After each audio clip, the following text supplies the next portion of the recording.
Hey all, today we are going to discuss about diseases of dental pulp. So this is basically a diagrammatic presentation of a tooth. Here you can see the layers. This is the enamel. This is the cementum. Right? The inner one is the dentine in both crown and root. And the innermost is the pulp.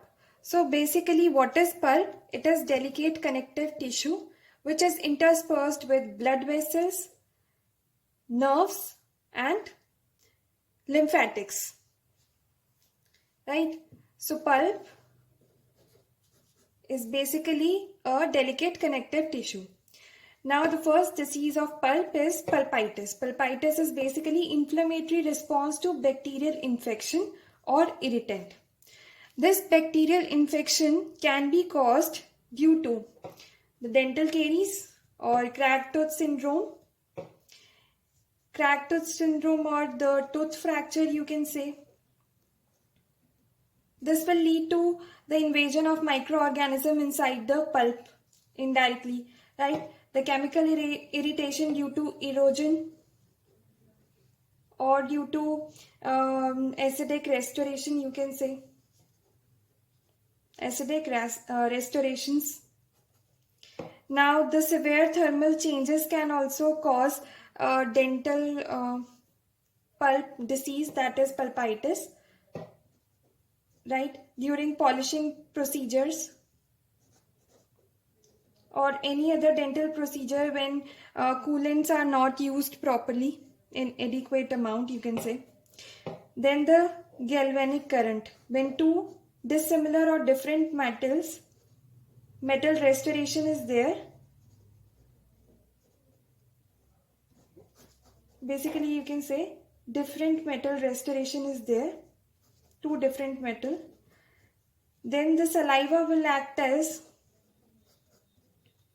an electrolyte and there will be a generation of galvanic current which will lead to pulpitis.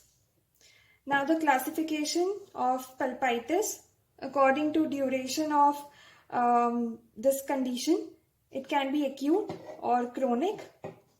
When it is for short duration, it is known as acute. When it is for long duration, then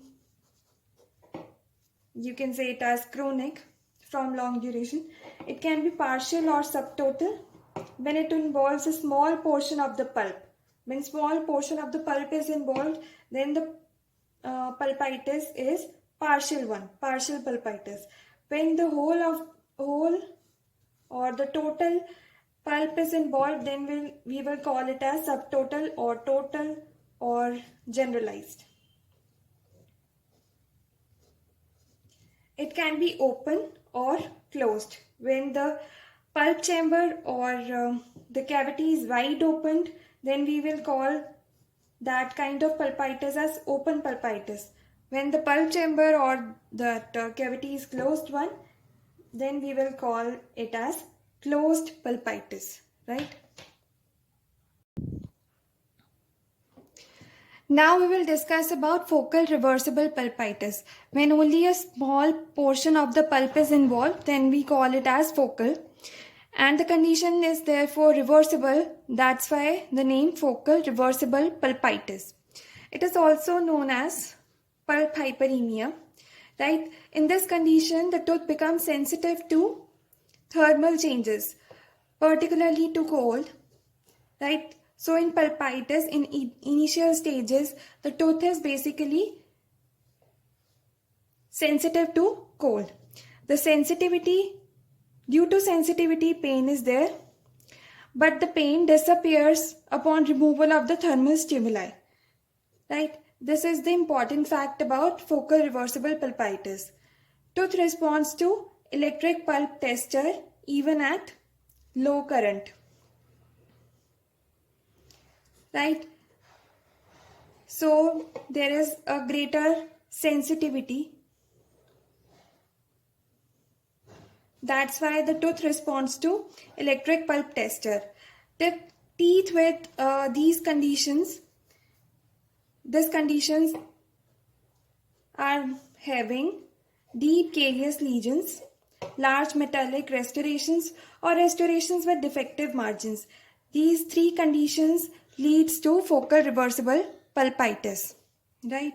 In histological features, we can see dilatation of pulp vessels. That's why the name pulp hyperemia.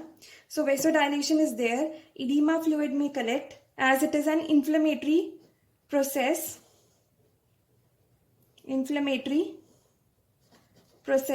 So all these features of inflammations will be seen, like dilation of vessels or edema fluid accumulation, slowing of blood flow and hemoconcentration, right? Self-strangulation of pulp. This is not fully true because a small portion of pulp is always vital. Always, or you can say sometimes, at least is vital, right? That's why we can't say that self-strangulation of pulp is there, right? The treatment is basically carious lesion or the defective filling should be excavated or removed. So carious lesion should be excavated and defective filling should be removed, and affected tooth should be restored with proper restorative material. Now we will discuss about acute pulpitis. It is basically an immediate sequel of focal reversible pulpitis that we read earlier, or it may occur as acute exacerbation of a chronic inflammatory process. Right? So there are some clinical features of acute pulpitis, such as it occurs in a tooth with large carious lesion or restoration, basically the defective restorations, right? Severe pain is elicited by thermal changes, even by cold and by hot substances, right? Pain persists even after removing the thermal stimuli, right? This is the differentiating feature between the focal reversible pulpitis and acute pulpitis. So even after removing the thermal stimulus, the pain persists. Greater portion of the pulp is involved with intrapulpal abscess.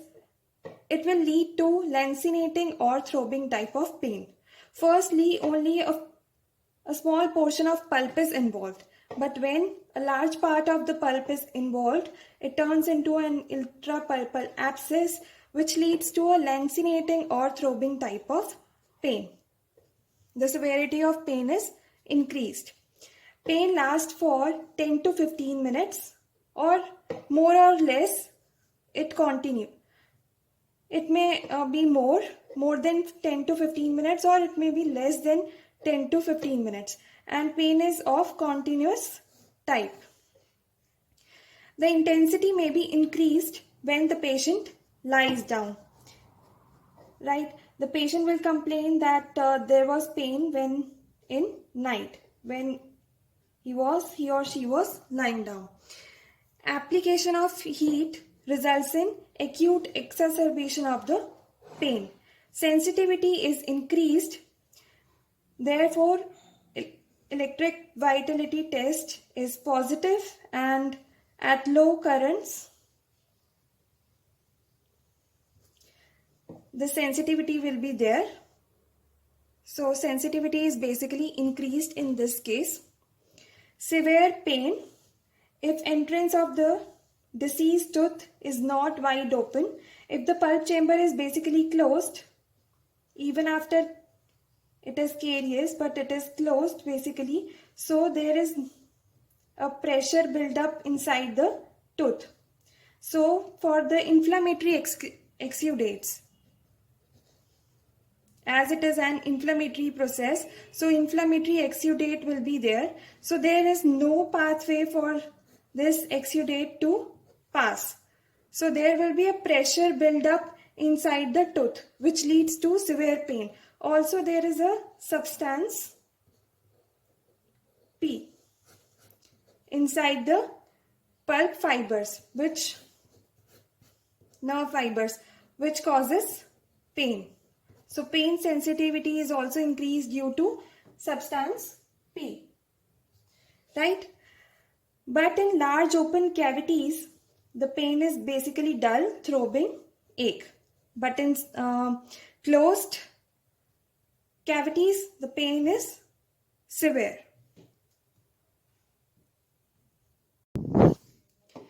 Now the histological features of acute pulpitis.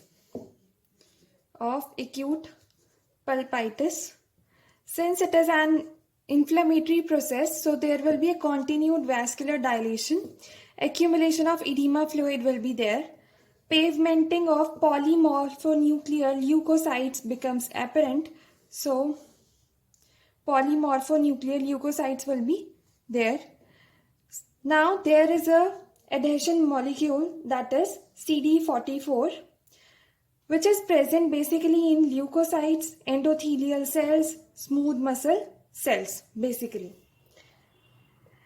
It is having a greater role in migration of leukocytes from blood vessels to the area of inflammation, to the affected area, you can say. And CD44 has an expression higher during initiation and maintenance phase, right? So CD44 is basically responsible for pavementing of polymorphonuclear leukocytes in acute pulpitis, because it is present in the leukocytes and endothelial cells and smooth muscle cells. So it helps in adhesion of these polymorphonuclear leukocytes, and it also migrates the leukocytes from blood vessels to the affected area or the area of inflammation. As it is an inflammatory process, then the number of WBCs will be increased in this case, and due to which the odontoblastic cells will be destroyed. Our WBCs will act against the odontoblast cells, and therefore destruction of odontoblast cells will be there. Now the tumor necrotic factor alpha will be increased. Its expression will be increased in pulpitis. This factor is released even only after injury, falling and any injury or trauma. So its expression is increased. It is basically a cytokine. It is a cytokine. Now local tissue hypoxia and anoxia will be there, as it is an inflammatory process, and there will be an accumulation of edema fluid. So there will be, or exudate you can say. So there will be an increased pressure inside the tooth. There will be an increased pressure inside the tooth, which will lead to local collapse of the venous part circulation, which will lead to hypoxia basically. As the venous circulation is collapsed due to exudate, increased pressure inside the tooth, so hypoxia or even anoxia can occur. This will lead to localized destruction of the pulp, and small abscess formation can also occur, which is also known as pulp abscess. This pulp abscess basically means pus, so it will contain pus. It is formed only when the entrance of pulp is tiny and there is a lack of drainage basically. Only then pulp abscess is formed. So pulp abscess will be formed inside the tooth in acute pulpitis due to increased pressure inside the tooth because of inflammatory exudates. Then HGF, that is hepatocyte growth factor, will be there, and interleukin 8 will be. The expressions of these factors will be increased in acute pulpitis basically. After that, due to an inflammatory process, there will be a liquefaction and necrosis of the pulp. So liquefaction and necrosis of the pulp will take place if the condition is not treated at early stage. Then this stage is also known as acute suppurative pulpitis, suppurated because of the pus accumulation inside the pulp. The treatment is basically pulpotomy, that is extirpation of the pulp, extirpation of pulp from crown, or extirpation of the coronal pulp, you can say. And calcium hydroxide medicament should be placed inside the tooth for healing, or by filling the root canals with an inert material, right? Now we will discuss about chronic pulpitis. It may arise on an occasion through quiescence of a previous acute pulpitis or chronic type of disease from onset. Quiescence means an arrested or a latent stage, right? The signs and symptoms are milder than acute pulpitis, basically. Clinical features are, the pain is not a prominent feature, mild dull ache will be there, which will be intermittent, right? But in acute pulpitis, we know that the pain was throbbing type, right? The pain was continuous. But in chronic pulpitis, the pain is mild dull ache. Reaction to thermal changes has been dramatically reduced, right? Wide open carious lesions will show even relatively little pain, or sometimes no pain can also be there. Exposed pulp can be manipulated by small instrument, or there will be bleeding. Whenever you try to extirpate the pulp, there will be a bleeding, as it is a chronic lesion or condition, right? Chronic pulpitis.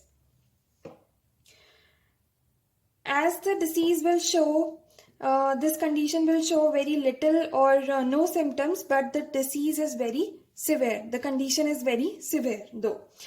Histological features, the inflammatory cells will be there, such as mononuclear cells, lymphocytes will be there, and plasma cells will be there, right? Vigorous connective tissue reaction will occur. The antigens, that is the bacterial products, will act as antigens here and will be trapped by the dendritic cells. Then it will be migrated to lymph nodes. And from the lymph nodes, it will be presented to the lymphocytes, basically the T cells. Then these T cells will be activated and will reach the pulp. Such a connective tissue reaction will occur in chronic pulpitis. The capillaries will be prominent and fibroblastic activity will be seen, will be evident basically. Collagenous fibers will be seen. The number of collagen fibers will be increased. As the fibroblastic activity, the cells forming fibers, collagen fibers will be increased. So the collagen fibers will be seen in this condition. So the tissue reaction that is occurring in chronic pulpitis, such as increase in the number of fibroblasts or increase in the number of collagen fibers, it is similar to the formation of granulation tissue.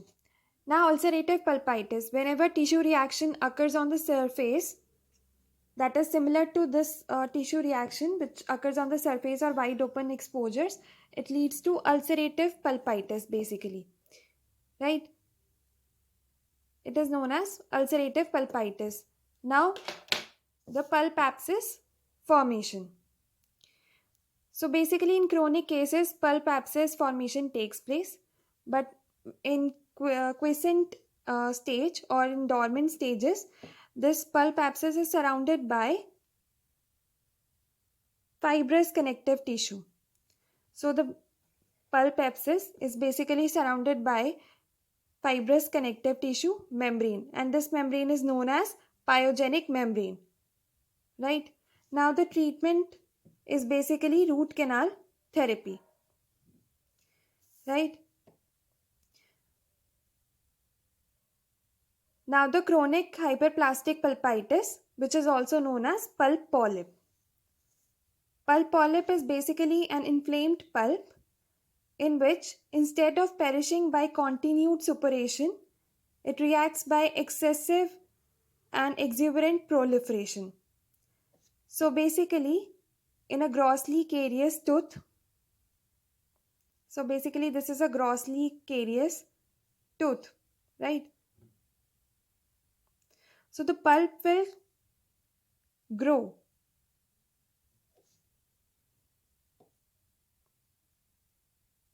It will proliferate. It will fill up the carious lesion also, and it will proliferate even beyond that. So the pulp will proliferate even beyond this carious lesion, and it will be seen radially or clinically, basically. Right? That's why the name chronic hyperplastic pulpitis. Now the clinical features, it occurs in children and young adults who have basically high degree of tissue resistance.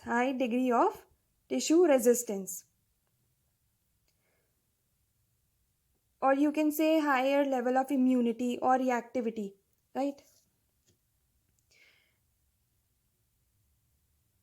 It occurs in teeth with large open carious lesions.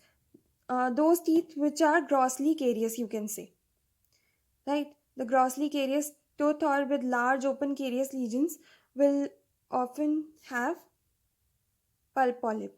And the affected pulp will be pinkish red globule. It will give a pinkish red globule appearance. It will fill up the carious lesion and it will even proliferate beyond that. Right? It is insensitive to manipulation as it is having only few nerves. Right? Lesion may or may not bleed radially. Right? Teeth, deciduous molars and first molars are mostly involved.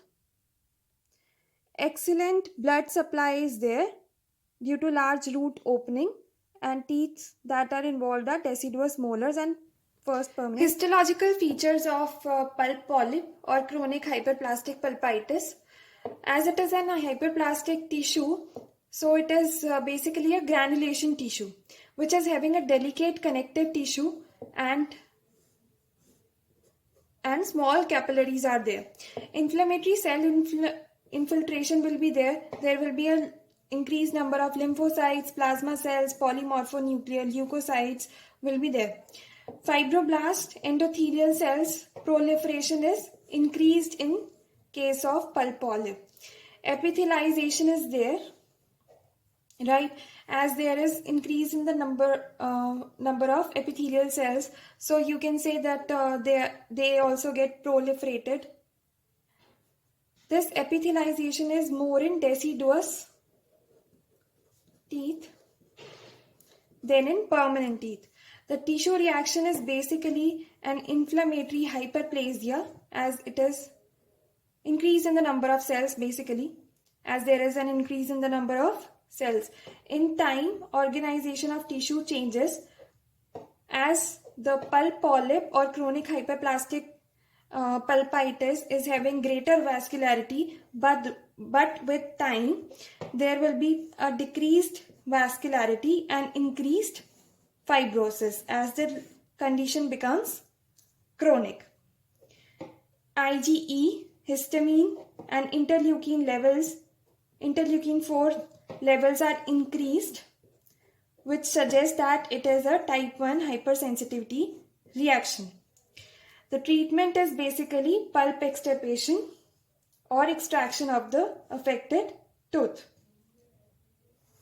Thank you.